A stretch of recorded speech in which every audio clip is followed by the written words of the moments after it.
Hello mga boys, ngayon pala maghahanda tayo ng gagawing barbecue mga boys. At ayan, natimpla na pala mga boys at tinutuhog na ng aming kasama. Ayan, at ngayon ito nagpapainit ako ng buling at mamaya magbabaga na yan. Isasalam na po natin yung ating masarap ng barbecue. Gawa ko nga pala yan mga boys.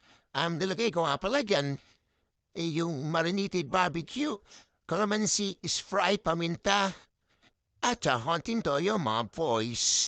At ayun mga boys, papayaran nga pa natin yun na pinagkahalo na ketchup at saka mantinga at yung sauce na pinagbubaran natin mga boys. Ngayon kumuha pala ako ng tagapag-ihaw, tagapag-halo. Yun nga lang ayaw ko video at medyo nahihiya siya. Mabay kasi, at ayan mga boys, sasalangan natin yan at mamaya yung manok ay susunod na natin. Madala nga pala akong gumawa nito at manggihaw dahil siyempre di ba, mahirap mong kubaga ng muling. Pero ito sulit naman at napakasarap ng ginawa ko mga boys. Ginawa ko palang pati ito ay yung lomo ng baboy. Yung pinaka malambot mga boys. Ayan, natuto na. Okay na to.